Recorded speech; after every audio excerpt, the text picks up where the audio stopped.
আসসালামু আলাইকুম। হজরত মুসা আলাইহিস সালামের জীবনী পর্ব ৯। হজরত মুসা আলাইহিস সালাম এর আল্লাহ কর্তৃক দর্শন লাভ।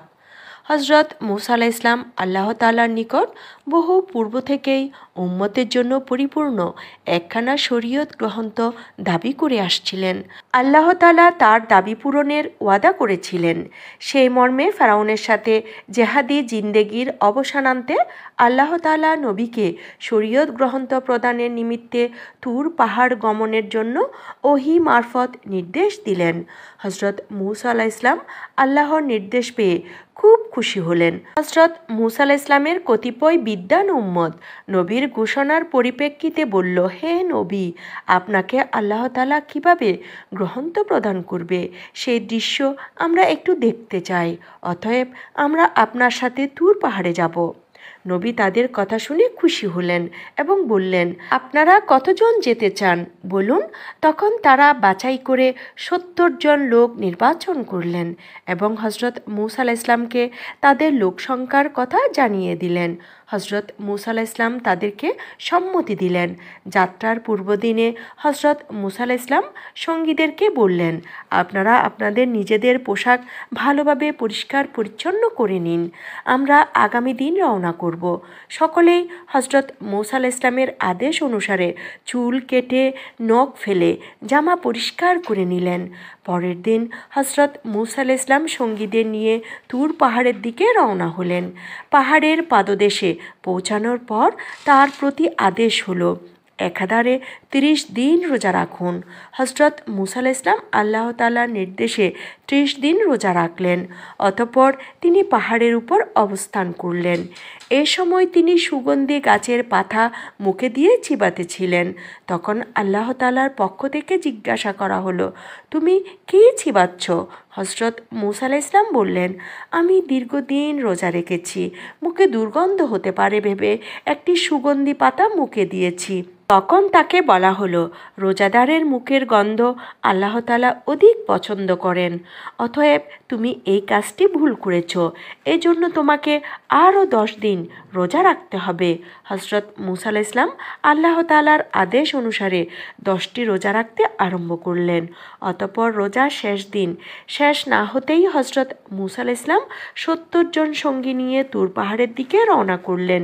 সঙ্গীদের তিনি বললেন, তোমরা আসো, আমি একটু পূর্বেই যাত্রা করি। এই কথা বলে তিনি তুর পাহাড়ে গিয়ে পৌঁছালেন। আল্লাহ তাআলা সঙ্গীদের ফেলে রেখে আসার জন্য কৈফিয়ত তলব করলেন। তখন হজরত মুসা আলাইহিস সালাম বললেন, হে প্রভু, আমি তোমার অধিক সন্তুষ্টি লাভের জন্য সকলের পূর্বে তোমার নিকট পৌঁছে গেছি। এই সময় আল্লাহ তাআলা হজরত মুসা আলাইহিস সালামের প্রতি অনেকগুলো শরীয়ত আইনের হুকুম নাজিল করলেন।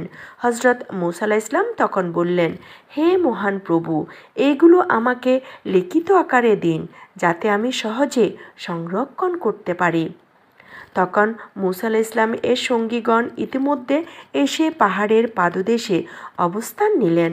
হজরত মুসা আলাইহিস সালাম আল্লাহ তাআলার নিকট বারবার একটা দাবি পেশ করতে লাগলেন। সেটা হলো, তিনি সরাসরি আল্লাহর দর্শন লাভ করতে চান। তিনি বারবার একই দাবি তুলছেন, হে প্রভু, আমি সরাসরি তোমার দর্শন চাই। আল্লাহ তাআলা নবীকে বললেন, আমার দর্শন লাভ করা তোমার পক্ষে সম্ভব নয়, তবে আমার নূরের সামান্য তাজাল্লি তোমার সম্মুখে পেশ করব। এই বলে আল্লাহ তাআলা হজরত মুসা আলাইহিস সালামকে কিছু তাসবিহ পাঠ করার জন্য আদেশ দিলেন। হজরত মুসা আলাইহিস সালাম তাসবিহ পাঠ করছিলেন। এমন সময় হজরত জিবরাইল আলাইহিস সালাম এসে নবীকে চক্ষু বন্ধ করে মাটির দিকে তাকাতে আদেশ দিলেন। নবী তার আদেশ পালন করলেন। তখন পৃথিবীর সমস্ত সৃষ্টি জীব ও আরশে মুআল্লা তার দৃষ্টিগোচর হলো। তিনি আল্লাহ তাআলার শুকরিয়া আদায় করলেন। অতঃপর তাকে চক্ষু বন্ধ করে আকাশের দিকে তাকাতে বলা হলো। তিনি তখন বেহেশত, দুজক ও সকল আম্বিয়াগণের সাক্ষাৎ লাভ করলেন। এত দর্শনে তিনি আল্লাহ তাআলার দরবারে পুনরায় শুকরিয়া আদায় করলেন এবং বললেন, প্রভু, তোমার বিচিত্র অনেক কিছু আজ দেখলাম, এখন শেষবারের মতো তোমার দর্শন চাই। তখন আল্লাহ তাআলা হজরত মুসা আলাইহিস সালামকে পাহাড়ের চূড়ার দিকে তাকাতে আদেশ দিলেন। হজরত মুসা আলাইহিসসালাম সেদিকে তাকিয়ে আল্লাহর নূরের তাজাল্লি দেখে অজ্ঞান হয়ে পড়লেন। দীর্ঘ সময় তিনি অজ্ঞান থেকে যখন জ্ঞান ফিরে পেলেন, তখন দেখলেন আল্লাহর নূরের তাজাল্লিতে পাহাড় পুড়ে চূর্ণ বিচূর্ণ হয়ে গেছে এবং তার নিজের শরীর এক প্রকার উজ্জ্বল জ্যোতির আভা লেগে আছে। ইতোমধ্যে হজরত জিবরিল আলাইহিসসালাম 4000 ফেরেশতাসহ জমরুদ পাথরে লিখিত অসংখ্য ফলক এনে হজরত মুসা আলাইহিসসালামের সম্মুখে রেখে দিলেন। উক্ত ফলকে 1000 সূরা লিখিত ছিল। প্রত্যেক সূরায় 1000 আয়াত ছিল, প্রায় সূরা বাকারার সমান। উক্ত সূরাসমূহে 1000 সুখবর, 1000 সমাধান বাণী, 1000 আদেশ ও 1000 নিষেধাজ্ঞা ছিল। উক্ত কিতাবে আরও ছিল শেষ নবী হজরত মুহাম্মদ সাল্লাল্লাহু আলাইহি ওয়াসাল্লামের পদমর্যাদার বিবরণ ও প্রশংসা। হজরত মুসা আলাইহিসসালাম হজরত মুহাম্মদ সাল্লাল্লাহু আলাইহি ওয়াসাল্লামের প্রশংসা দেখে জিজ্ঞেস করলেন, হে মহান প্রভু, মুহাম্মদ নামের ব্যক্তিটি কে? আল্লাহ তাআলা তার জবাবে বললেন, তিনি শেষ ও সর্বশ্রেষ্ঠ নবী। তাকে সৃষ্টি না করলে আকাশমণ্ডলের কিছুই সৃষ্টি করা হতো না। আর এক একজন উম্মতের পদমর্যাদা বনি ইসরাইলের নবীগণের চাইতে অনেক বেশি। তিনি আমার বন্ধু, তাকে আমি তার পার্থিব জীবনে আমার আরশ প্রদর্শন করাবো এবং নিজে আমি তার সম্মুখে দর্শন দেব, যা আর কোনো নবীকে দেওয়া হবে না। তার উম্মতের জন্য অসংখ্য মর্যাদার দ্বার খুলে রাখা হবে। স্বাভাবিক অবস্থায় যে কোনো নেক কাজের জন্য তাকে 10 গুণ সওয়াব প্রদান করা হবে। তার একটা উম্মতের সুন্নত পালনের জন্য বহু শহীদের মর্যাদা প্রদান করা হবে। আরও অসংখ্য মর্যাদার দ্বার তার জন্য উন্মুক্ত করা হবে। হজরত মুসা আলাইহিসসালাম এই সমস্ত কথা শুনে আরজ করলেন, হে আল্লাহ, তুমি আমাকে নবী মুহাম্মদ সাল্লাল্লাহু আলাইহি ওয়াসাল্লামের উম্মতের অন্তর্ভুক্ত করে নাও।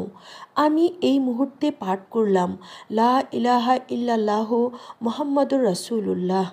আল্লাহ তাআলা তখন হজরত মুসা আলাইহিসসালামকে জানিয়ে দিলেন, তুমি আজ হতে দ্বিগুণ নবুয়াতি মর্যাদা লাভ করলে এবং পরে আমার সাথে কথোপকথনের জন্য কলিমুল্লাহ উপাধিতে ভূষিত হলে। তোমার এই মর্যাদা অন্যান্য নবীর চাইতে অধিক সম্মানজনক। হজরত মুসা আলাইহিসসালাম আরও আরজ করলেন, প্রভু, পাথরের ফলককে কিভাবে আমি বহন করে নিব? আল্লাহ তাআলা বলেন, তুমি চিন্তা করো না, এগুলো ফেরেশতারা বহন করে তোমার ঘরে দিয়ে আসবে। তুমি শুধু এর হুকুম আহকামের ওজন বহনের চিন্তা করো। হজরত মুসা আলাইহিসসালাম তখন আল্লাহ তাআলার দরবারে অসংখ্য শুকরিয়া জ্ঞাপন করলেন। মিশরের উদ্দেশ্যে রওনা হলেন। হজরত মুসা আলাইহিসসালাম পাহাড় থেকে নিচে অবতরণ করে দেখলেন আল্লাহর নূরের তাজাল্লি সহ্য করতে না পেরে তার 70 জন সঙ্গী মৃত্যুবরণ করেছে। তখন হজরত মুসা আলাইহিসসালাম আল্লাহর দরবারে ফরিয়াদ করে বললেন, হে আল্লাহ, আপনার নূরের দর্শন লাভ ও মহিমান্বিত তৌরাত কিতাব লাভের এই মহৎ অনুষ্ঠানে আমার সঙ্গীগণের মৃত্যুবরণ করতে হয়, তবে পৃথিবীর সর্বত্র আমার দিন প্রচারের ক্ষেত্রে এক দুর্নাম ছড়িয়ে পড়বে। মানুষ এই অনুষ্ঠানকে অশুভ বলে বদনামি প্রচার করবে। অতএব আপনি আপনার মহান কুদরতে এদেরকে জিন্দা করে দিন। হজরত মুসা আলাইহিসসালামের দোয়ার সঙ্গে সঙ্গে 70 জন সঙ্গী সকলেই জীবন ফিরে পেলেন। তারা জীবিত হয়ে হজরত মুসা আলাইহিসসালাম ও তার সঙ্গে অগণিত ফেরেশতাদেরকে সালাম করলেন।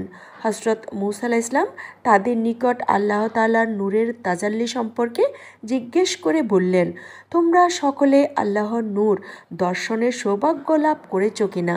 তারা উত্তর দিলেন, হ্যাঁ, আমরা প্রাণ ভরে তাজাল্লি দর্শনের তৃপ্তি লাভ করেছি। তবে তাজাল্লির তীব্রতা সহ্য করা আমাদের পক্ষে কঠিন হয়ে পড়েছিল, তাই আমরা জ্ঞান হারিয়েছিলাম। হজরত মুসা আলাইহিসসালাম বললেন, তোমরা জ্ঞান হারাওনি, তোমরা মৃত্যুবরণ করেছিলে। আল্লাহ তাআলা তৌরাত কিতাবের বরকতে তোমাদের জীবন ফিরিয়ে দিয়েছে। তোমরা জীবনভর এই কিতাবের আদর্শকে মনে প্রাণে ভালোবাসবে, তাতে তোমাদের মঙ্গল হবে। সঙ্গীগণ সকলেই হজরত মুসা আলাহ ইসলামের কথাই সম্মতি দিলেন। হজরত মুসা আলাহ ইসলাম তখন তাওরাত কিতাবের ফলক সকল সঙ্গীদের কাঁধে তুলে দিলেন এবং নিজেও কাঁধে তুলে নিয়ে পথ চলতে আরম্ভ করলেন। পথে মধ্যে বহু মানুষের সাথে তাদের দেখা হলো। যারা একবার হজরত মুসা আলাহ ইসলামের প্রতি দৃষ্টি করে তারাই জ্ঞান হারিয়ে মাটিতে পড়ে যায়। এভাবে পথে অনেক লোক জ্ঞান হারায়। তখন হজরত মুসা আলাহ ইসলাম মুখের উপর কাপড় বেঁধে পথ চলতে আরম্ভ করলেন, কিন্তু তাতে উপকার সাধিত হলো না। দর্শকদের জ্ঞান হারানোর কোনো পরিবর্তন হলো না। তখন তিনি অনেক চেষ্টা করে দেখলেন, কিন্তু কিছু হলো না। তখন তিনি আল্লাহর দরবারে হাত তুলে ফরিয়াদ করলেন।